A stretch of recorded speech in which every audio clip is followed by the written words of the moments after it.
बहुत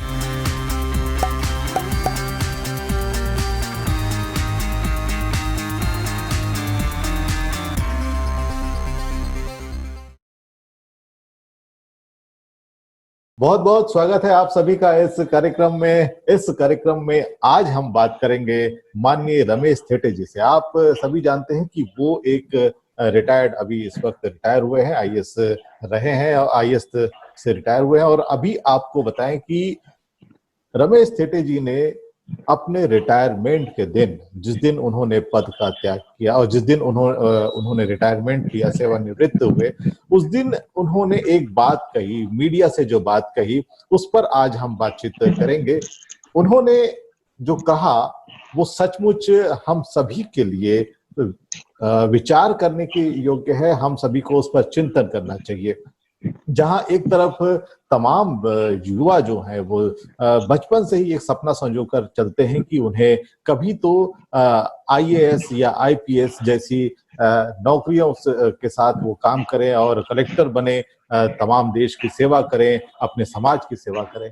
लेकिन जब कोई व्यक्ति एक लंबे समय तक इस पद पर रहता है और आखिरी दिन वो ये कहता है कि मैं आज गुलामी से मुक्त हुआ, तो ये वाकई हम सभी के लिए बहुत विचार करने योग्य बात होती है। इस पर चिंतन करने की आवश्यकता है और आज हम इसी पर बात करेंगे। हमारे साथ माननीय थेटे साहब है। आपका बहुत बहुत स्वागत है सर इस कार्यक्रम में। थैंक यू जय भीम सर। इस कार्यक्रम में हमारे दर्शक आपसे जानना चाहेंगे कि आखिर आपने ऐसा क्यों कहा? नहीं, जैसा मैंने कल भी कहा था कि संविधान के अनुच्छेद 19(1)(a) में जी जो अभिव्यक्ति की स्वतंत्रता का उल्लेख है वो फंडामेंटल राइट है जी, मौलिक अधिकार है, बाबा साहब ने हमको दिया जी। इस आर्टिकल पे जब संविधान सभा में चर्चा हुई थी तो बाबा साहब ने इसके संबंध में क्या क्या विचार रखे थे, थोड़ा सा देखेंगे तो आपको पता चलेगा कितना इम्पोर्टेंट है ये अधिकार जी। क्योंकि और विशेष करके हम लोगों के लिए जो दबे कुचले लोग हैं उनके लिए कितना इम्पोर्टेंट है ये। उनको मालूम था बाबा साहब को कि हम में से ऐसे कुछ लोग होंगे जो अन्याय के खिलाफ लड़ने वाले हैं जी। हम में से कुछ ऐसे लोग होंगे जिनको इस तरह का अत्याचार बर्दाश्त नहीं होगा और हम में से कुछ ऐसे लोग होंगे जो पढ़े लिखे होंगे और जो इंटेलेक्चुअल बात करेंगे और इसके हिसाब से अपना जो दर्द है वो अभिव्यक्त करेंगे। ये बाबा साहब को मालूम और इसीलिए उन्होंने ये मौलिक अधिकार जी संविधान में रखा। जी जी। अब मैं जब सर्विस कर रहा था तब चूंकि आप मध्य प्रदेश से है जी, तो आपको सारा घटनाक्रम मालूम है, मैं कैसे लड़ता आया हूँ, किन लोगों के लिए लड़ा हूँ और साथ ही साथ अगर हम कहते हैं कि जाति विहीन और वर्ग विहीन समाज व्यवस्था होनी चाहिए तो मैंने व्यक्तिगत रूप से क्या प्रयास किए। मैंने ब्राह्मण के साथ में भी न्याय करने की कोशिश की, ठाकुरों के साथ में भी न्याय करने की कोशिश की और SC ST OBC तो है ही है जी, सबके साथ जो है मैंने समान व्यवहार करने की कोशिश की। और आप जबलपुर में जाके देखेंगे, जब मैं म्युनिसिपल कमिश्नर था जी, आज भी वहां जबलपुर शहर के जो ब्राह्मण वर्ग के लोग हैं वो भी मुझे इसलिए पसंद करते हैं और उनको इसलिए दर्द है। कई फोन आए मुझे घटनाक्रम के बाद कि साहब आपके साथ बहुत बुरा हुआ जी, है ना। तो कहने का तात्पर्य यह है कि हमारा जो रवैया है, नजरिया है हम लोगों का, खास करके बाबा साहब को मानने वाले लोग, हम प्रेजुडियूस्ड नहीं होते हैं जी, पूर्वाग्रह से दूषित नहीं होते हैं। हम न्याय करने की कोशिश करते हैं जी। जब हम न्याय करने की कोशिश करते हैं तो सामने वाला भी हमारे साथ न्याय करे, ये हम लोग अपेक्षा रखते हैं जी। ऐसा हुआ नहीं, फिर मुझे लंबी लड़ाई लड़नी पड़ी। और जैसा मैंने कल आपको कहा था कि चीफ सेक्रेटरी ने मुझे कहा था तत्कालीन कि आप बोलो मत, ठीक है आपके ऊपर अत्याचार हुए आप कह रहे हो, बोले ऐसा कुछ नहीं है, बोले बाकी दलित अफसर देखो आराम से नौकरी कर रहे हैं। नहीं आराम से नहीं, शान से नौकरी कर रहे हैं। उन्होंने नाम गिनाए थे, मैं नाम नहीं बताऊंगा आपको, नाम बताएंगे थोड़ा अच्छा नहीं होगा जी। नाम गिनाए थे, बोले वो देखो, बोले वो देखो, अरे वो भी तो दलित है, वो तो कभी दलित नहीं कहते, बोले देखो कितने इंपॉर्टेंट पोस्ट पे। देखिए इंडिकेशन था ये, मेरे लिए इंडिकेशन था कि अगर तुम बोलना बंद कर दोगे तो तुम्हें भी इस तरह की कुर्सियां मिल सकती है। जी जी जी। लेकिन मैंने तब भी कहा था उनको, मैं साहब ऐसा है, वो दलित है, मैं भी दलित हूँ, लेकिन बुनियादी फर्क है उनमें और तुममें। बोले क्या? ऐसा तो मेरे तरफ गुस्से से देखा उन्होंने। मैंने कहा मेरी जुबान पे बाबा साहब अम्बेडकर का नाम है, उनकी जुबान पे नहीं है, उनको शर्म आती है ये नाम लेते हैं, ये बुनियादी फर्क है जी। और इसलिए जो है मेरे साथ में ऐसा होता है। अरे बोले यार कुछ भी बोल रहे हो आप, ऐसा नहीं है, ऐसा नहीं। मैं ठीक है, आप मत मानो, लेकिन मैंने कहा मैं वचन देता हूँ कि जब तक के नौकरी में रहूंगा, IAS की नौकरी में, तब तक मैं मीडिया से बात नहीं करूंगा जी। लेकिन मेरे समाज के, दबे कुचले समाज के लोगों का यदि कोई प्रश्न है, कोई अत्याचार का इश्यू है, तो मैं उसमें बोलूंगा। तो बोलो ठीक है, वो ठीक है, तुम अपने लिए बात मत करना ना, ठीक है। अब देखिए मैं 3.5 साल मैं चुप रहा, कई ऐसी बातें हुई है ना। एक तो मैं चुप रहा, फिर भी न्याय नहीं किया। मेरा प्रमोशन, मेरे प्रमुख सचिव जी, एक मिनट, प्रमुख सचिव के प्रमोशन की मेरी बारी आई, मुझे पात्र पाया गया, लेकिन लिफाफा बंद। वहां भी आपने, अब फायदा क्या है मुझे बताइए ना। वाकई क्या फायदा है इससे? तो ये, इससे अच्छा तो ये होता कि मैं बोलते रहता, है ना। बिल्कुल बिल्कुल। फिर हाँ, बोलते रहता। दूसरा, जो मेरे खिलाफ इन लोगों ने केसेस के, बस केवल इसके लिए कि भाई इसका प्रोग्रेस रोको, ये आदमी आगे नहीं जाना चाहिए, अगर आगे जाएगा तो हमारे लिए सरदर्द है। तो इस तरह की बात जो है उनने की और मैं अंदर घुटन महसूस कर रहा था। मुझे लग रहा था कि ये ठीक नहीं है, मैं क्या कर रहा हूँ, मैं क्या कर रहा हूँ, है ना। And I was anxiously waiting for 31 July. मैं वेट कर रहा था, मैं लोगों को बोला, लोग मुझे कह रहे थे अरे साहब एक्सटेंशन ले लो, आप सरकार को बोलो। मैंने कहा तुम एक्सटेंशन की बात करो, मैं तो सोच रहा हूँ कि मैं कितने जल्दी इसमें से जाऊं।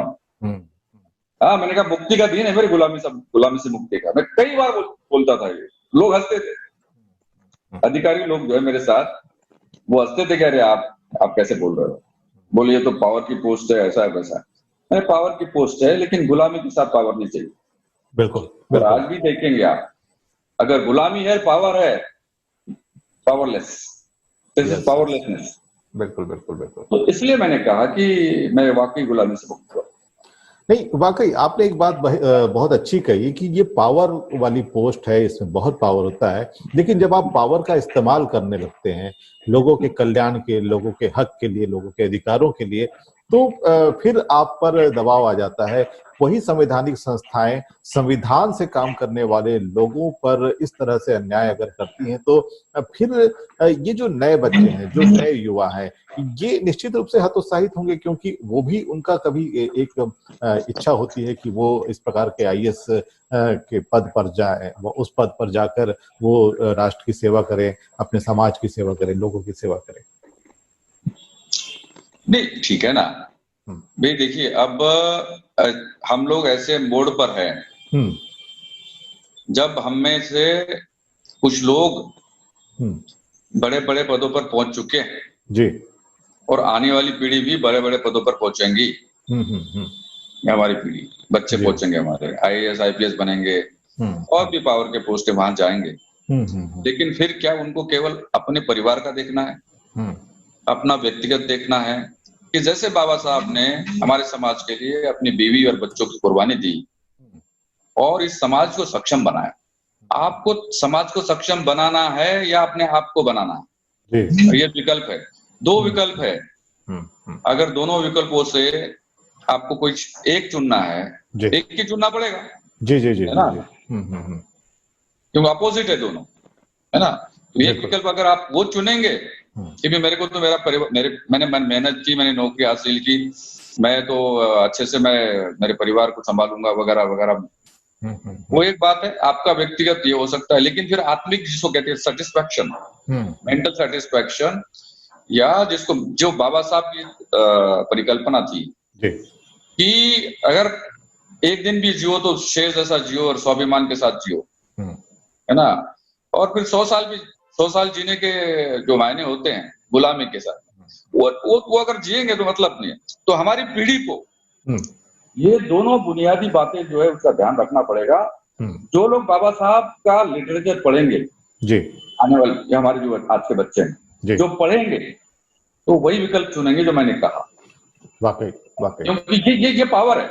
जी जी जी, अम्बेडकरिज्म में वो पावर है, बाबा साहब के विचारों में वो पावर है कि वो उनको प्रोत्साहित करेंगे बाबा साहब के विचार की, तुम ये बनो, ऐसा बनो, तो लोग ऐसे बनेंगे। अगर प्रबोधन, खुद का प्रबोधन करने की उनको इच्छा नहीं है और केवल सरकारी नौकरी करके अपना काम चलाना, घर चलाना है, तो फिर वो है ऐसा। बिल्कुल बिल्कुल, निश्चित रूप से अगर बाबा साहब भी ये सोचते कि मैं अपनी व्यवस्था करूं, मैं अपना ही लिए सब कुछ करूं, तो निश्चित रूप से आज जो भी जिन अफसरों की आप बात कर रहे हैं वो तो आज अफसर नहीं होते, ये बात सही है। जब आप नौकरी पर आए और आपको एक पद मिला, जहां पर आपको अधिकार मिले, जहां पर आपको पावर मिला, वहां आपने पावर का उपयोग करते हुए 300 से ज्यादा लोगों को लाभ दिया, और वो भी उन तबके के लोगों को जो निचले तबके के थे, जो वाकई उनको आवश्यकता थी। क्या यही एक काम आपके इस पूरे करियर को खत्म करने या उस पर दाग लगाने या उसको परेशान करने के लिए मतलब यही सब कुछ मुख्य कारण साबित हुआ? देखिए, आपने अगर मेरा पत्र पढ़ा होगा ध्यान से तो मैंने उनमें जो बातें लिखी है वो उन बातों पे जब आप गौर करेंगे तो आपको लगेगा कि जब जब भी मैंने हमारे समाज के दबे कुचले लोगों के पक्ष में फैसला करने का प्रयास किया, तब तक मुझ पर हमला हुआ। जी। अब मैं नगर निगम जबलपुर से शुरू करता हूँ, ठीक है जी। बल्कि उसके पहले ये बताता हूँ, है ना, मैं जिला पंचायत सीओ खरगोन था।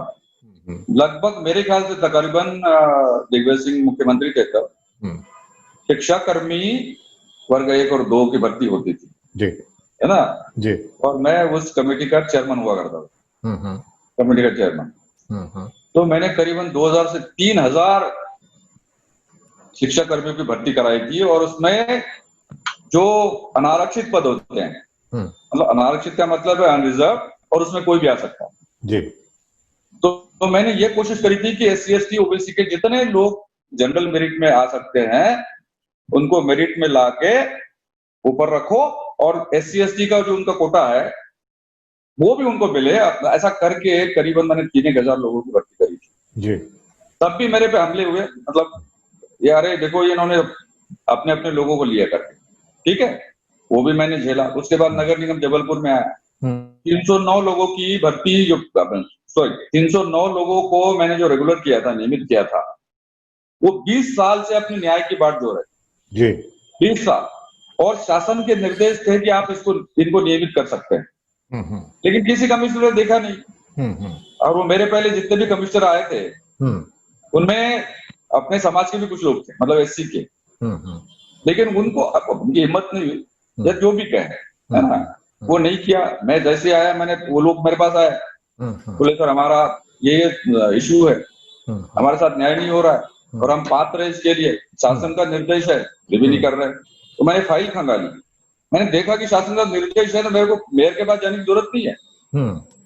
वहाँ नगर निगम की जो बॉडी होती है वहां जाने की मुझे जरूरत नहीं, शासन का निर्देश है, बस मैं कमिश्नर, मेरे को पावर है।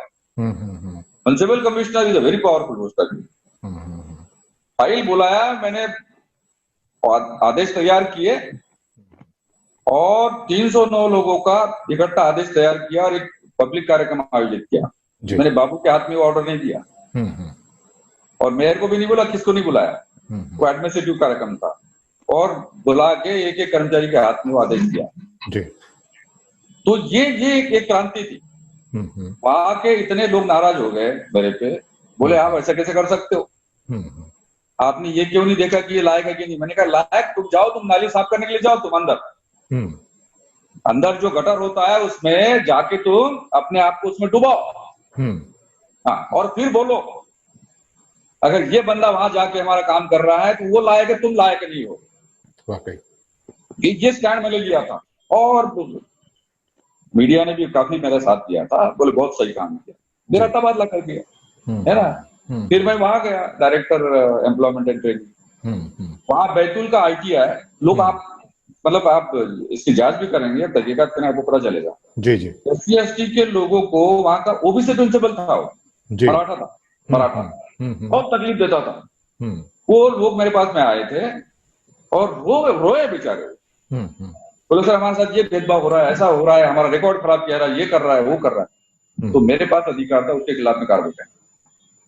तो मैंने उसकी इंक्वायरी चालू की और उसके खिलाफ में कार्रवाई का मैंने मन बनाया था। वो ना हो उसके पहले मेरे पे वो घटना हुई बैतूल की, और फिर जो है मुझे निलंबित किया गया, फिर कोर्ट में केस चला, कोर्ट में उसका पूरा षड्यंत्र जो है मैंने कोर्ट के सामने पर्दाफाश हुआ।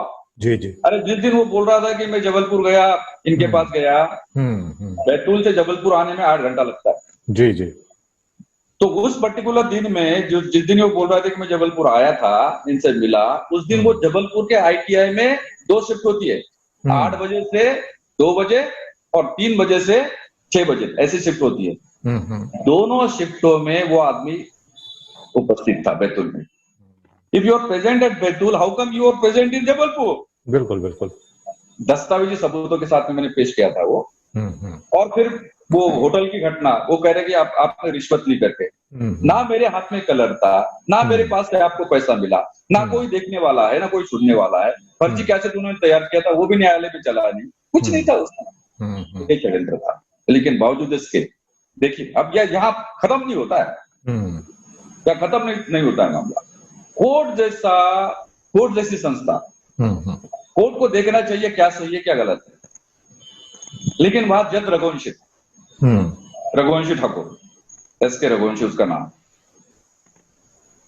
लोकायुक्त पुलिस का पब्लिक प्रोसिक्यूटर रघुवंशी, जज रघुवंशी, लोकायुक्त पुलिस का पब्लिक प्रोसिक्यूटर रघुवंशी, कोर्ट का मुंशी जो लोकायुक्त का होता है वो रघुवंशी, और लोकायुक्त का DIG वो भी रघुवंशी, यानी कि GP सिंह ठाकुर।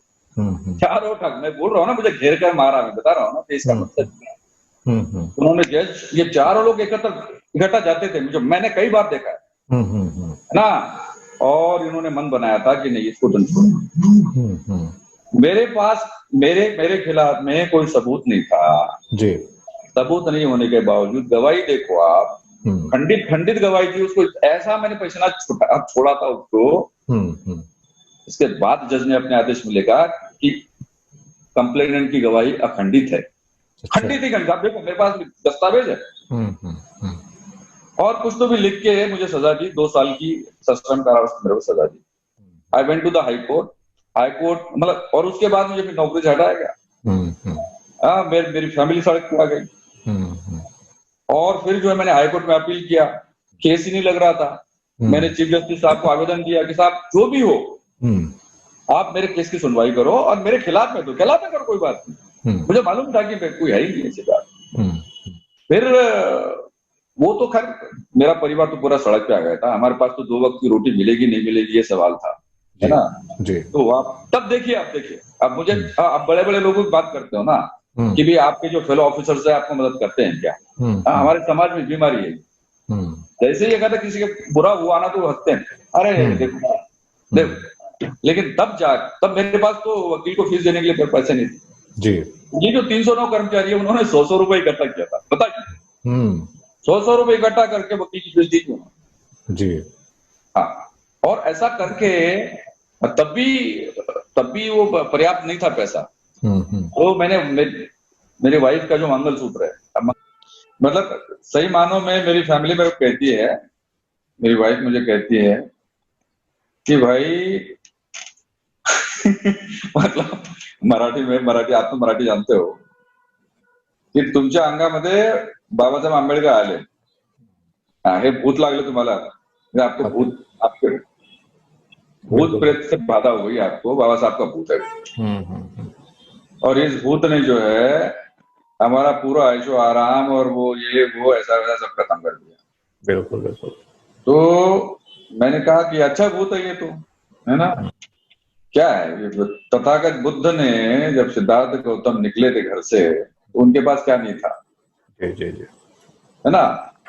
और मैं आपको बता रहा हूं कि इस प्रक्रिया में मैं जब दर की ठोकरें खाने के कगार पर पहुंच गया, मतलब खाई ठोकरें हमने, तो जब 10 बार मंगलसूत्र गिरवे रखना पड़ा आपको। वहाँ पे अन्नपूर्णा ज्वेलर्स है, जबलपुर का गोरखपुर एरिया है, अन्नपूर्णा ज्वेलर्स। जी जी जी। वो मुझे हमेशा बोलते थे कि साहब क्या मतलब ये तो गजब की बात है। मैं क्या करता था, मंगलसूत्र गिरवे रखता था वकील को फीस देने के लिए, और फिर मैं दोस्तों से जी जी जिनको मैंने मदद करी होगी या जिनके साथ में मैंने न्याय किया होगा, जो भी है, तो मैं उनको बोलता था कि यार देखो कुछ मदद कर सकते थे, देखो, तो वो करते थे बेचारे। जी। और irrespective of caste and creed, है ना। मैं ये भी बता दूं आपको कि हमारे लोगों से ज्यादा मुझे जनरल कास्ट के लोगों ने ज्यादा मदद की। This is a fact. जी जी आई शुड अप्रिशिएट दिस, है ना। जी जी जी। तो पैसे ले गया तो मैं ले जाता था और फिर छुड़ा देता मंगलसूत्र। ऐसा करते करते अल्टीमेटली ये स्टेज आ गया। 3 साल का समय लगा इसको, ये हाईकोर्ट के केस को सुलझाने में 3 साल का समय लगा। और जब जिस दिन केस मतलब बोर्ड पे आ गया और फिर आर्गुमेंट करना है, तो उस दिन वकील साहब नहीं आए हमारे। बोले आप पहले पैसे दे दो, फीस दे दो। हमारे पास नहीं थे। मैंने कहा चलो मेरा रिकॉर्ड वापस करो, और मैं खड़ा हो गया। अच्छा। हाईकोर्ट में गया था, वो वकील साहब तो नहीं है, तो फिर मैं खुद करना चाहता हूँ। जज, देखिए जज ने मेरा काम देखा था बेसिकली। तो जबलपुर हाईकोर्ट में अब नगर निगम कमिश्नर के रूप में मैंने जो काम किया दिखता ही है ना, वो आज भी जाएंगे दिखता है। जी जी जी जी जी। तो उनको मालूम था यार ये आदमी, इसको ना ये गलत नहीं था, इसको परेशान किया गया। और कुछ उनके लोग भी बताते ही होंगे, वो तो होता ही है। तो बोले नहीं नहीं आप तो थोड़ा रुको, वो वकील साहब को ये करने दो। बोले आप 1 दिन का समय ले लो, है ना। तो उन्होंने मुझे समझाया, बोले ये लीगल मैटर्स है, आपको सब जानकारी है, ठीक है, बोले कोई बात नहीं, आप वकील को सपोर्ट करना। तो फिर मैं ऐसा करके फिर उनको खड़ा किया वकील साहब, और फिर आर्गुमेंट हो गया और आई वाज एक्विटेड, तो उसको घोषित किया गया। फिर मैं सरकार के पास गया कि आप मुझे नौकरी में बहाल करो। इस बीच मुझे नौकरी से हटा दिया था, जैसा मैंने। तो यही थे शिवराज सिंह जी मुख्यमंत्री। तो बोले भाई इसमें तो अभी एसएलपी फाइल होगी, अभी फाइनलिटी तो आई नहीं इसमें। हाँ, एसएलपी फाइल होगी सुप्रीम कोर्ट में, अब उसका जो फैसला आएगा उसके बाद देखेंगे। तो फिर वो एसएलपी फाइल हो गई, और एसएलपी जब फाइल होगी सुप्रीम कोर्ट में, मैं भी था जिस दिन ये मोशन पे आया। जज ने, अभी जो दलवीर भंडारी है ना, इंटरनेशनल कोर्ट ऑफ जस्टिस के जो जज है ना, वही उनके सामने, उनके बेंच के सामने था। मैं हाजिर था सुप्रीम कोर्ट में। उन्होंने वो ऐसा केस फेंक दिया, उन्होंने बोले there is nothing against this person. आपके खिलाफ में सबूत नहीं है, आपको 10 साल तक इन्होंने परेशान किया, आपका दिल क्या कहेगा मुझे बताइए आप। वाकई वाकई highest court of the country says कि इस व्यक्ति के खिलाफ में कोई सबूत नहीं है, बोले आपका मोशन में भी एडमिट नहीं हो सकता। देख दिया। ये फाइनलिटी आई केस में, आप मुझे बताइए आप। ठीक है, फिर गवर्नमेंट, सेंट्रल गवर्नमेंट को फिर स्टेट गवर्नमेंट में भेजा कि भाई ऐसा ऐसा है। प्राइम मिनिस्टर मनमोहन सिंह थे, उनके पास वो गया, तो वहां भी कुछ लोगों ने अपना लगा दिया कि भाई इनको रिइंस्टेट नहीं होने देना है, नौकरी में नहीं आने देना है इनको। तो फिर मनमोहन सिंह ने फाइल वापस कर दी डीओपीटी को, क्या अभी रुक जाओ, नहीं करना अभी। तो मेरे को बड़ा लगा कि अरे बाप रे, मैंने कहा ये तो गजब हो गया, है ना। फिर मैंने 25 जनवरी को जबलपुर में एक प्रेस कॉन्फ्रेंस की।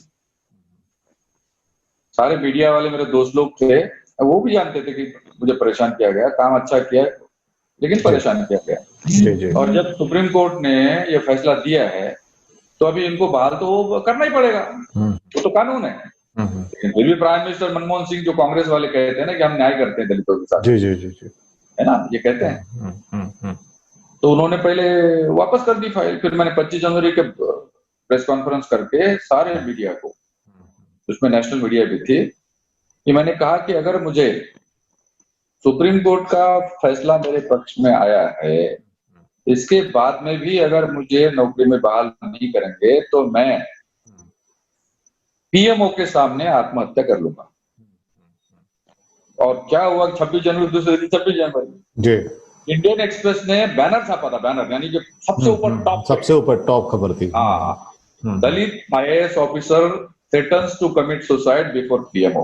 और सब लोग 26 जनवरी को समाचार पढ़ रहे थे। वहां पे अपने राजपथ पे। जी जी जी, तो जो समारोह होता है ना अपना, फिर इसका इफेक्ट ये हुआ कि 27 जनवरी को जैसे ऑफिस खुले तो प्राइम मिनिस्टर ऑफिस ने वो फाइल मंगाई यूपीटी से, उसमें ऑर्डर किया कि ऐसे रिस्टेट हुआ साहब। देखिए अब ये अब क्या कहेंगे आप, ये बताइए। वाकई क्या कहेंगे आप?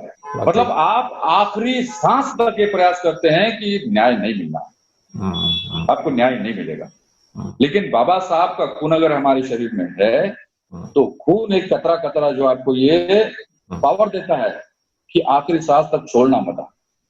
मरो तो ऐसे मरो कि आपका खुद शरीर ये कहे कि हाँ जिए तो हम शेर जैसा जिए, जैसा बाबा साहब ने कहा। ऐसा मर मार के जीने से मतलब क्या है? ठीक है आपको ऐशोआराम नहीं मिलेगा, लेकिन मैं कह रहा हूं आई एम सो पावरफुल। निश्चित हो गया था ना, तब भी मैं पावरफुल था। बिल्कुल। हाँ, क्योंकि विचार आपके दिमाग में जो विचार बाबा साहब का है वो था, एंड बाबा साहब हैज एम्पावर्ड अस।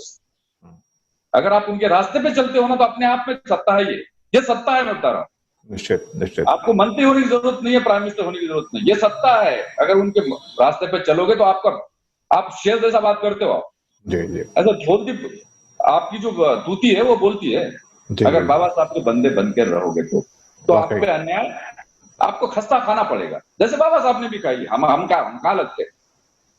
सही बात। ये मैंने वाकई अगर बाबा साहब के रास्ते पर चलेंगे तो बाबा साहब की तरह ही हमें तमाम वो ठोकरें मिलेंगी, तमाम वो परेशानियां हमारे जीवन में आएंगी जो उनके समय में आई। क्योंकि वक्त बदला जरूर है लेकिन परिस्थितियां बहुत ज्यादा नहीं बदली है। हम अगर फूले से देखते हैं, उसके पहले भी कबीर और तमाम सारे जो लोग रहे जिन्होंने उस वक्त कुछ अच्छा करने की कोशिश की, समाज में परिवर्तन लाने का प्रयास किया, उन सब के साथ में ये सब कुछ तो घटा ही है। बात यह है कि कौन इसमें ढल जाता है, कौन समझौते कर लेता है और कौन अपने आप को स्थापित कर पाता है। ये वाकई जज्बा सब लोगों में तो नहीं होता। हम एक और अंतिम संदेश आपसे चाहेंगे, जो आप हमारे आने वाले तमाम युवाओं को आप संदेश दें कि सच्चाई के राह पर चलते हुए आखिर कैसे अपने आप को इस देश में, हम जहां पर रह रहे हैं, हम डेमोक्रेसी में रह रहे हैं, लेकिन यहाँ पर जो दिक्कतें हैं उसका सामना करने का साहस आखिर कहाँ से मिले, इस पर आप कुछ कहना चाहेंगे?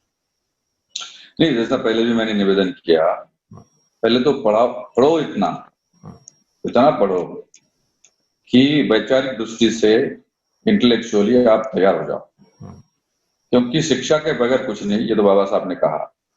अगर आप अच्छी तरह से शिक्षित हो जाएंगे, और जिसको कहते हैं केवल किताबी ज्ञान नहीं, हाँ, मतलब ऐसा जब तप के तैयार हो जाओगे, शिक्षित बनोगे, तो फिर जो भी आप रास्ता चुनेंगे उसमें आप जीत जाओगे, जैसा बाबा साहब जीते थे, है ना। नंबर 1 बहुत जरूरी है। दूसरा, आपको यह तय करना है कि आपको किस करियर में जाना है। कोई भी करियर बुरा नहीं, उसका जो हाईएस्ट पॉइंट होता है करियर का, वो हासिल करने की कोशिश करो। अगर आपको आईएएस बनना है तो आईएएस की तैयारी ऐसे करो, ये तपस्या है। ये कोई मामूली एग्जामिनेशन नहीं है, बड़ा एग्जामिनेशन। 10 लाख लोग प्रीलिम के लिए बैठते हैं, और प्रीलिम के बाद में 10,000 लोगों को केवल मेंस के लिए क्वालिफाई किया जाता है। 10,000 में से 2,000 लोगों को इंटरव्यू कम पर्सनालिटी टेस्ट के लिए बुलाया जाता है जी। और 2000 में से फाइनली 1000 को सिलेक्ट किया जाता है, एक नॉर्मल बताओ। और 1000 में से फाइनल 100 जो होते हैं वो आईएएस होते हैं। ये इस तरह का टफ एग्जाम है ना। तो इस एग्जाम के प्रोसीजर में जो आपकी शक्ति है वो केवल फिजिकल नहीं है, फिजिकल स्ट्रेन की नहीं है, मेंटल भी नहीं है। एक योद्धा के रूप में आपको इस परीक्षा को लेना चाहिए कि मुझे जीतना है, मुझे जीतना है, मुझे जीतना है ना। मैं भी सारे लोग करते जो आईएएस हो गए 12-12 घंटे अध्ययन करते हैं, वो करना ही पड़ता है। अगर आप समाधि लगेगी तभी आप इसमें सक्सेसफुल हो सकते हो, जीत सकते हो आप। तो अगर आईएएस आईपीएस का मतलब सिविल सर्विसेज का रास्ता अगर आपको चुनना है तो। तीसरा, मुझे जो लगता है कि हमारे लोग जो है अभी व्यवसाय के क्षेत्र में बहुत कम है। व्यवसाय जो है ना भाई, अभी बाकी जो आप मीडिया में देखेंगे कौन लोग है, ये बड़ी बड़ी जो मीडिया हाउसेस है वो कौन लोग हैं? हमारा तो कोई है ही नहीं उसमें। तो आप कितनी भी बात करते रहो, आपको आपको उन पर ही निर्भर होना पड़ेगा। आप जो कहेंगे, उन्होंने तय किया कि भी आपका नहीं छापना हमको, या प्रकाशित नहीं करना, टीवी में नहीं दिखाना, नहीं दिखाना तो नहीं दिखाएंगे। लेकिन व्यवसाय के अलग अलग ये है, एक मीडिया हो गया या बाकी भी जो व्यवसाय कंपनीज है, उनमें भी हमारे लोगों को जाने की आवश्यकता है। और अगर आपका यदि इंक्लिनेशन है बिजनेस की तरफ, तो बिजनेस भी जैसे डिगी कर रही है, अब ठीक है उनके हिसाब से वो कर रहे हैं, लेकिन अगर हमारे युवा ये तय करते हैं शिक्षित होके, है ना, अच्छी तरह से मैनेजमेंट की पढ़ाई वगैरह वगैरह तगड़ा ये करके, तो व्यवसाय में भी हम लोग सक्सेसफुल हो सकते हैं। और फाइनली जिनको टीचिंग में जाना है या इस तरह का प्रोफेशन अपनाना है, तो उसके लिए तो बहुत बड़ा अध्ययन आपको करना चाहिए। कोई हमारा लेक्चरर हो या प्रोफेसर हो, प्रिंसिपल हो, ऐसा होना चाहिए जो मतलब ऐसा निकलना चाहिए, मतलब ऐसा विद्वत्ता जिसको कहते हैं जी, वो ऐसे निकलना चाहिए। तो टीचिंग में भी है। और फाइनली मैं मीडिया की बात करता हूँ, जो हमारा क्षेत्र संगीत, फिल्म, संगीत, कला वगैरह वगैरह, है ना, ये जो क्षेत्र है इसमें भी अपार संभावना है। इसमें पैसा लगता है, मैं जानता हूँ पैसा लगता है।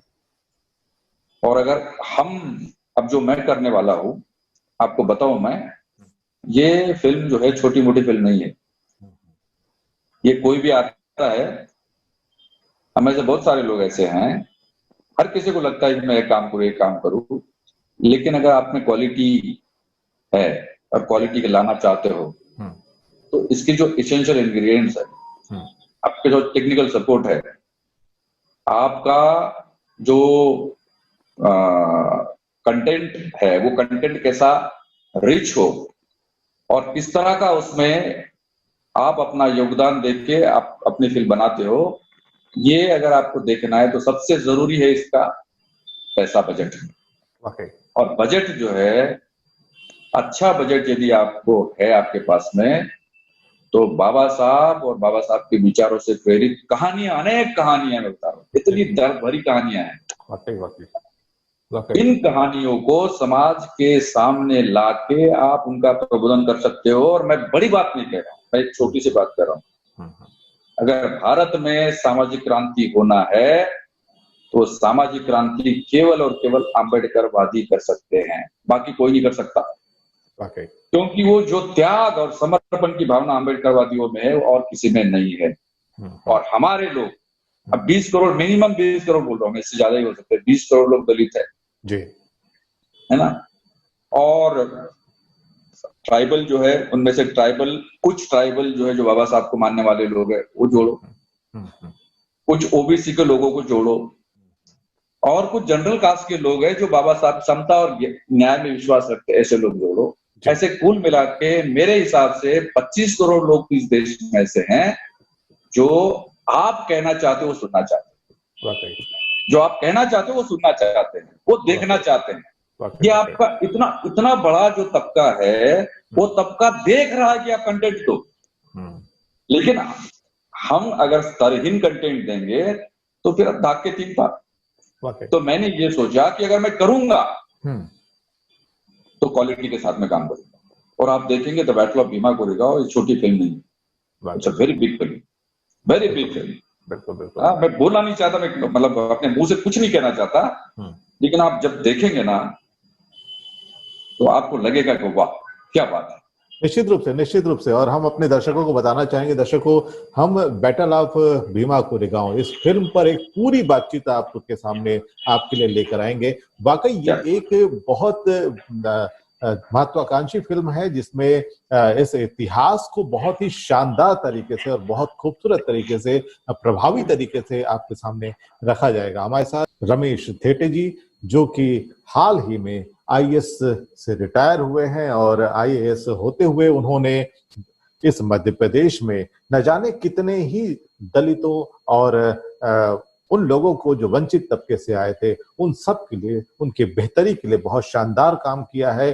साथ ही उन्होंने कानून के लिए हर संभव प्रयास किया है कि हर संभव रूप से वो कानून को लागू करें और तमाम नियमों को उन लोगों तक, तमाम योजनाओं को उन लोगों तक पहुंचाएं जिन लोगों को इसकी आवश्यकता है। उन्होंने ये प्रयास किया। इस दौरान उन्होंने बहुत सारी दुख और तकलीफें भी झेली, लेकिन इन सब से निकलकर आखिर उन्होंने अपना जो मुकाम हासिल किया है, हम समझते हैं कि शायद तमाम अम्बेडकरवादी जो भी इस बात को समझते हैं कि भारत में डॉक्टर बाबा साहब अम्बेडकर के विचारों का संप्रेषण हो, बाबा साहब का जो विचार है, जो उनके कार्य हैं, वो लोगों तक पहुंचे, या बाबा साहब की तरह काम करने का अगर जज्बा अगर किसी में है, तो निश्चित रूप से ये आपकी जो बातचीत है, आज का जो आपने जो तमाम चीजों को बताया और किस तरह से अपने अनुभव बताए, ये बहुत उनके काम आएंगे। निश्चित रूप से उनकी एक राह भी प्रशस्त होती है।